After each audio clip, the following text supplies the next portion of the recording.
कोई शिकायत नहीं। तो आपने क्यों नहीं इस्तीफा दे दिया? जब आप ट्रेजरार होते हुए यहाँ पर रहते नहीं थे, आपने कहा कि चंपत राय सब देखते, तो आपको भी इस्तीफा दे देना चाहिए था। कल तो चर्चा हुई कि आपका इस्तीफे की भी मांग की गई थी।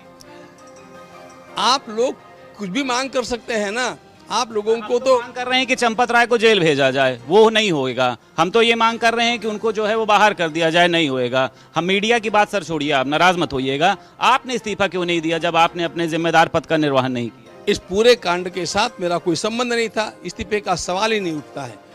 जो कोष में जमा हुआ उसके आय व्यय का मैं जिम्मेदार हूं और उसके बारे में किसी प्रकार की आशंका किसी को भी नहीं है। घर किसका बना है? बड़ा बेशकीमती घर है और चर्चा ये हो रही है कि महाराज जी का घर है। जब वहाँ जाते हैं तो महाराज जी वहीं रहते हैं। कौन सा घर?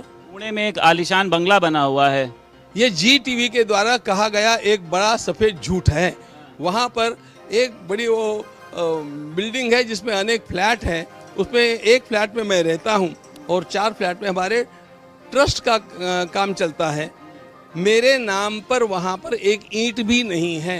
मेरे एक स्वयं के पर्सनल अकाउंट के अलावा मेरे नाम पर कोई भी संपत्ति नहीं है। और सुनो, मेरी बात सुन पहले इसलिए इस प्रकार का झूठ प्रचारित करना ये गलत काम था। अब मुझे भी दुख है कि उनमें जी टीवी वालों का दोष नहीं है, उनके स्थानिक व्यक्ति ने ऐसा कुछ किया होगा, ऐसा है। लेकिन सोच समझ करके ये काम करने चाहिए।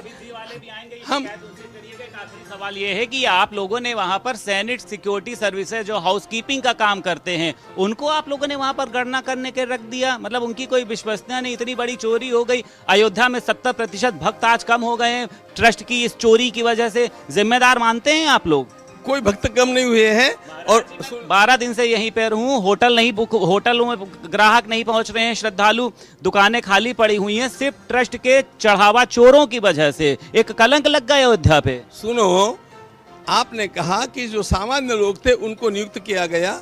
ये नियुक्ति करने का काम एसबीआई ने किया है। उनसे पूछो कि आपने उनकी बिना इंटरव्यू लिए और जांच किए ये काम क्यों किया। ये क्या बदलाव अब आप ट्रस्ट में चाहते हैं होना चाहिए? गणना करने वालों में क्या बदलाव आप चाहते हैं सर? सबकी जांच होकर के, उनके इंटरव्यू लेकर के, उनका बैकग्राउंड देख करके उनकी नियुक्ति होनी चाहिए। बहुत शुक्रिया बात करने के लिए। हमारे साथ गोविंद देवगिरी जी मौजूद थे। अयोध्या से वीडियो जर्नलिस्ट रोहित गुप्ता के साथ संदीप खेर, भारत समाचार। मेरा नंबर है। गोविंद देवगिरी का बयान आपने सुना। उन्होंने कहा कि मेरे नाम पर कोई संपत्ति नहीं है और चंपत राय का बचाव करते हुए चंपत राय निर्दोष हैं, गोविंद गिरी का कहना।